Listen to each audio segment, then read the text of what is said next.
Hi folks, and welcome to this video, Some Frontier video.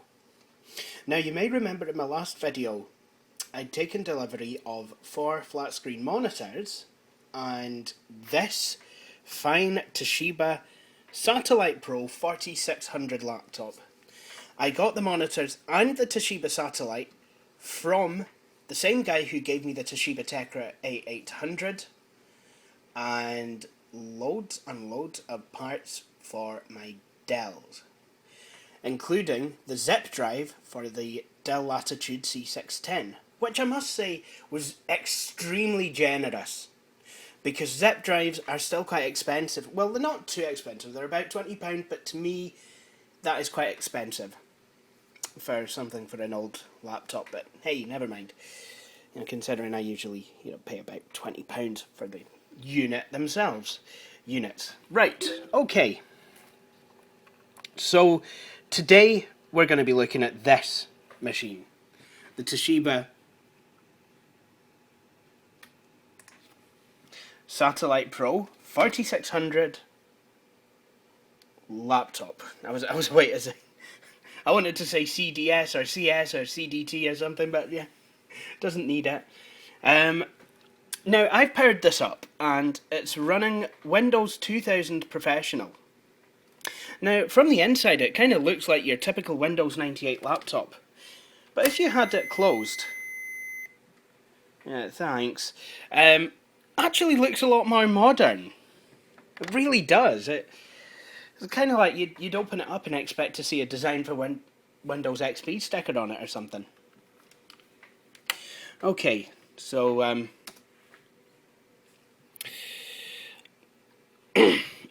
this machine did used to belong to a business.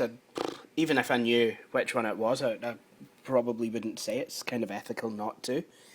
And I am not Brandon Bishop, so I'm not going to go through looking through the files and start gloating about how I have access. All I'm going to do is be thankful that this laptop still includes some sort of a hard drive. Although I would like to take the time to kind of say that if any business has any old laptops that they want to get rid of and they want the hard disks backed, well, they want the hard disks secure wiped, my organisation, J. Wakefield Computers, will do that for you. Obviously for a fee, but for £50 I will securely erase any hard disk. And it should still be usable by the end of it. What I'm going to do instead is just kind of show you some of the programs. So, I've had a wee look at the specs, and talking of the hard disk, I mean, I'm not too sure what this is, but I'm guessing it's a Celeron 750 MHz, because that's what I could find online about it. The BIOS wasn't willing to give me anything, and judging by the speed of this Windows 2000 installation, yeah. The hard disk looks like it's partitioned. There's a 4 gig partition, which is nearly full, and another 4 gig partition. I'm told by the internet that this is a 10 gig hard disk. I know that it's got 128 megs of RAM, and just a wee bit less. It's probably using some for the video card. And I don't know why Windows 2000 Professional reports everything in kilobytes. This is running Windows 2000 Professional Service Pack 4, which is the latest version of Windows 2000. and the track point is rather fast, so you do have to be careful with it. Personally, when I'm using laptops with track points, I do prefer using normal mice. But there is an Ethernet connection. So what I might do before reformatting this laptop, as I do plan to do, is I'm probably going to hook it up to the internet, download an old version of CPU Z, and then I can get a lowdown on exactly what's in this machine. I usually find that's the best way to play these sort of things.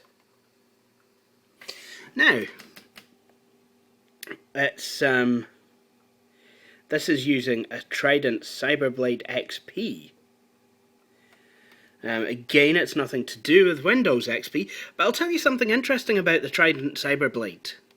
It's an onboard version of the Trident Cyberblade 3D card that's in my oh my goodness gracious me, this has got 16 megs of video RAM. Wow. This has got more video RAM than my Dell Latitude CPXs, both of them, and a CPT.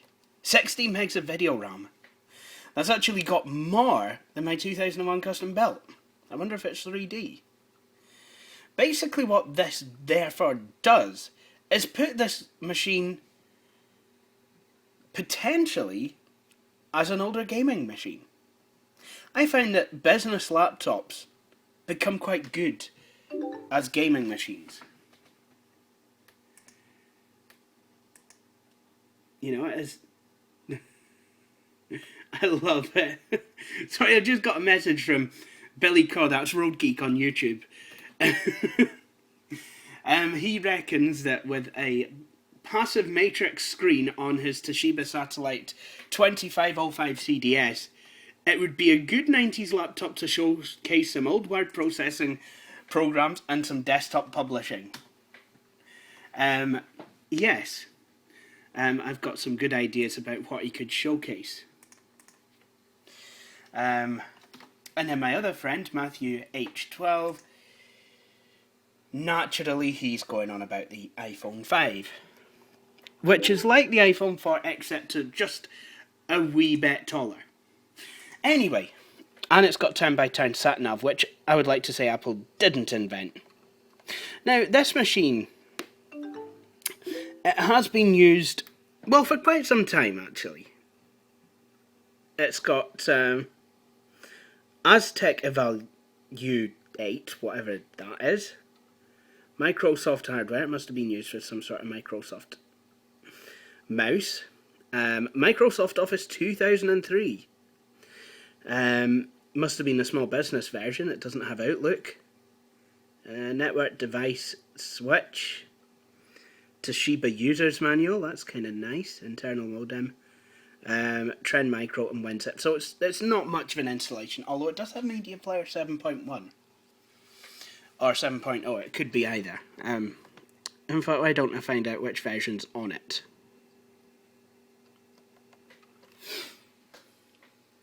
So I think what I'm going to do is put Windows 98 on here. Or Windows ME. I've not really decided. I have a lot of 98 machines. Now it's 7.01, not 7.1. So that's what I'm going to do. You know, I'm going to put Windows 98 on here. And, you know, be able to use it with some games. That'd be pretty good. So, well, ladies and gentlemen, the Toshiba Satellite Pro 4600. Again, I would like to thank the guy who gave me it. I thought that was extremely generous. And, you know, he knew that I was after a Windows 98 era gaming laptop. And he has given me a Windows 98 era, not originally designed as one, but has now become a really good candidate for a gaming laptop. I just think that's brilliant. And because it's this guy, you know, the machine is in really, really good condition. Okay, there's a couple of marks on here, and there is a quite a large scratch on the lid, but what do you expect? It's more than 12 years old. The machine is quite good. I like how it's got both a CD drive and a floppy disk drive. So you don't have to mess about with multi-bay adapters or looking for external floppy drives. I do have a great big pile of multi-bay devices for Dell Latitude C-Series machines. And it looks like I'm going to be starting a collection for D-Series machines soon. I do want the DVD burner. UXW Bell has the lesser spotted blanking plate for the D-Series laptop. In fact, that was really quite good of Dell, because what they actually did is he wanted it. He wanted to see if he could get one, buy one, and what Dell did instead, they sent him one gratis. But not only did they send him one, they actually overnighted it to him. And that is just really decent customer service right there. It's like, yeah, we'll send you one. No bother. Aye, I doubt I would get that same sort of customer service from Dell UK if I wanted the same thing. I don't think I would get... Well, basically I would be told by someone with a very thick accent that they're not available, and I'll be left to look on eBay. But that is another thing completely. What I'm going to do, I've managed to get internet connection sharing going under Windows. What I'm going to do is I'm going to try and find the right port on this machine. In fact, I think I have found it. And I am going to download CPU-Z. And I will tell you exactly what is in this machine. So, thanks to the magic of video editing, I will be back very soon. Right, so this is me back. I must admit, I did have a scare with this laptop. While installing CPU-Z, CPU-Z, the thing, well, it installed fine, but then it crashed. It crashed in such a way that everything froze, the mouse pointer, everything. And all I could do was hard power it off. Powering on, it wouldn't actually do.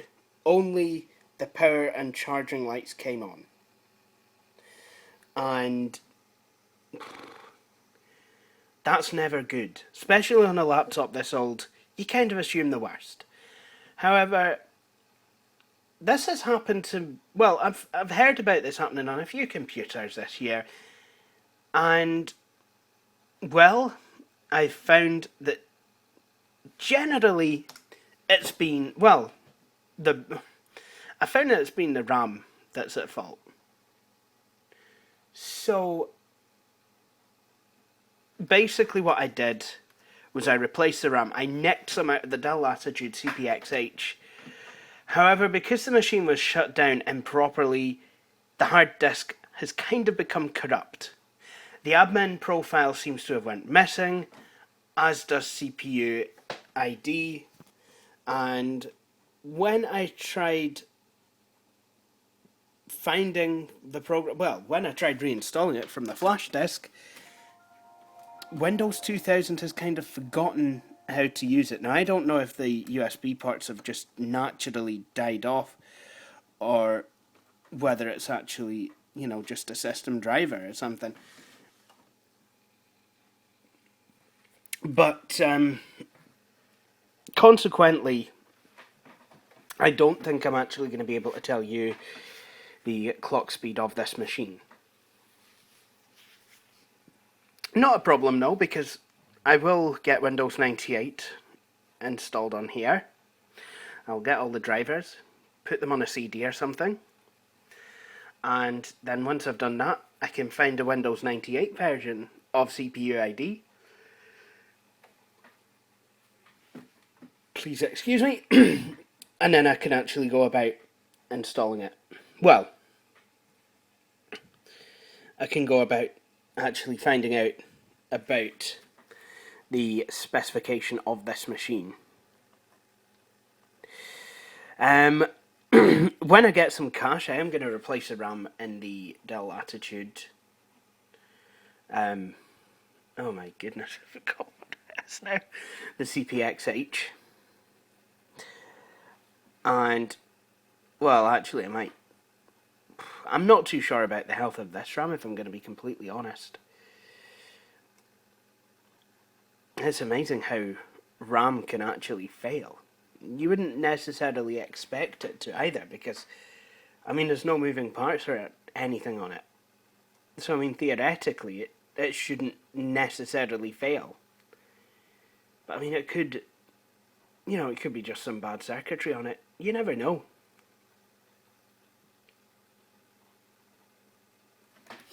And I can tell that this is a branded version of Internet Explorer. I'm not sure which brand, but it certainly is a brand.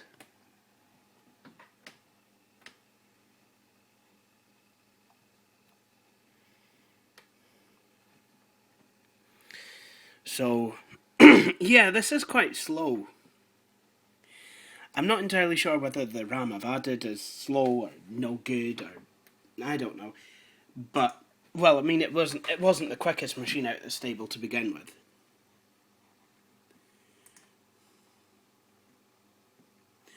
But, you know, I mean, I'll soon sort that out. I would like to say that I am very grateful for having been given this machine.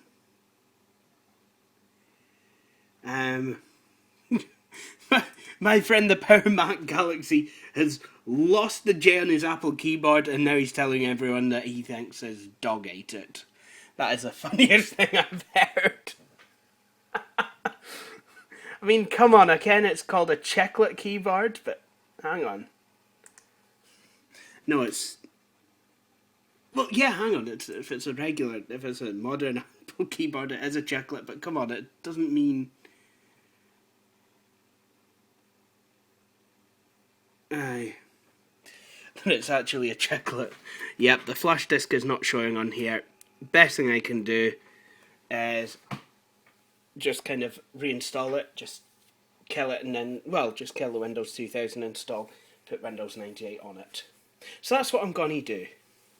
Because it's got a floppy drive, I could actually use a Cronus OS selector to do that extremely quickly.